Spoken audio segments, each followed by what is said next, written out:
រឿងបណ្ដាំបឹងបុរាណកាលពីយូរលង់ណាស់មកហើយមានភូមិមួយនៅដាច់ស្រយាលពីគេភូមិនោះពុំសូវមានមនុស្សរស់នៅទេតែអ្វីដែលអស្ចារ្យសម្រាប់ភូមិគឺមានបឹងដ៏ធំមួយដែលមានតាំងពីយូរយារណាស់មកហើយអ្នកភូមិបានដាក់ឈ្មោះបឹងនោះថាបឹងបុរាណនៅមាត់បឹងមានរុក្ខជាតិតូចធំដុះដេរដាស់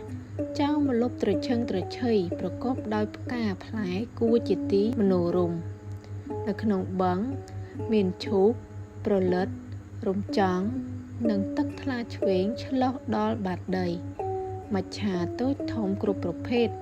ហែលប្រដេញគ្នាលេងយ៉ាងសប្បាយរីករាយប៉ុន្មានឆ្នាំក្រោយមកថ្ងៃមួយ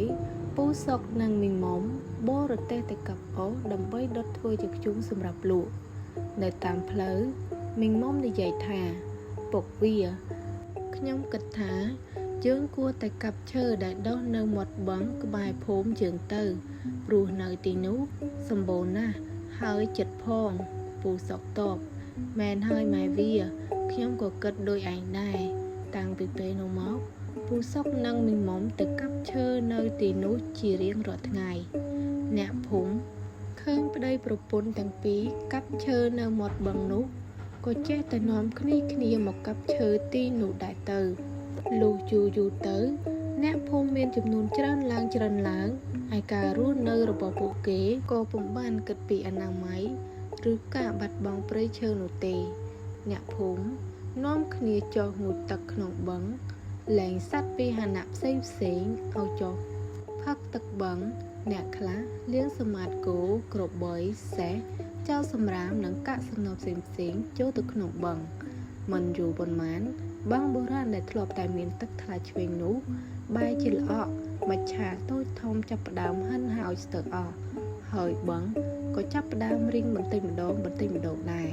នៅយប់មួយពូផាន់ដែលជាមេភូមិបានសុបិនឃើញបឹងបុរាណប្រាប់គាត់ថាសុផាន់ឯងជាប្រធានភូមិចូលឯងចាស់ណែនាំប្រជាជនរបស់ឯងកុំឲ្យកាប់ដើមឈើនៅជុំវិញយើងហើយកុំងូតទឹកក្នុងបឹងឬយកគោក្របីលាងសម្អាតក្នុងបឹងនិងចោលសម្រាមទៀត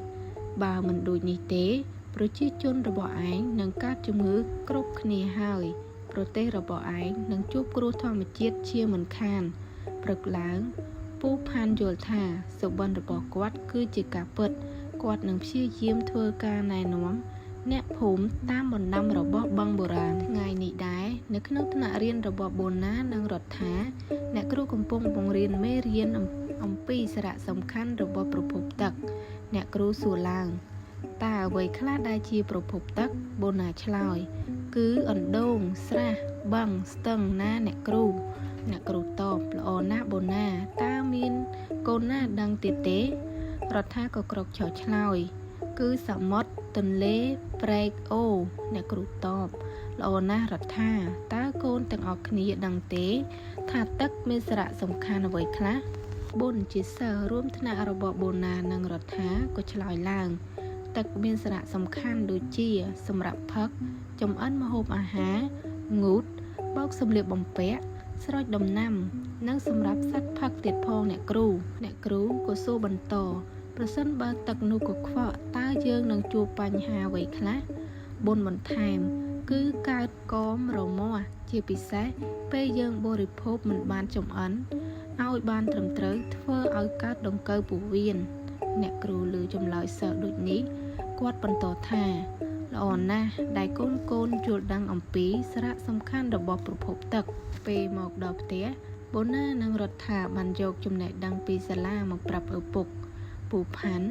បានយកការសុបិនរបស់គាត់មកប្រៀបធៀបនឹងមេរៀនរបស់កូនគាត់និងក្រុមគ្រួសារក៏បានណែនាំប្រជាជនក្នុងភូមិឲ្យឈប់កាប់ដើមឈើនៅជុំវិញបឹងនោះហើយបង្រៀនពីអនាម័យនៅក្នុងភូមិទៀតផងមួយឆ្នាំក្រោយមកអ្នកភូមិទាំងអស់រស់នៅដោយសប្បាយរីករាយពួកគេចេះសម្អាតបរិវេណផ្ទះឈប់ចោលសម្រាមផ្ដេសផ្ដាសទៀតហើយទឹកមុននឹងផឹកពួកគេដាំឲ្យពុះជាមុនសិនដើម្បីជៀសវាងជំងឺផ្សេងចំណែកទឹកបឹងចាប់ផ្ដើមថ្លានិងមានមច្ឆា តូចធំគ្រប់ប្រភេទរស់នៅដូចដើមវិញដែរ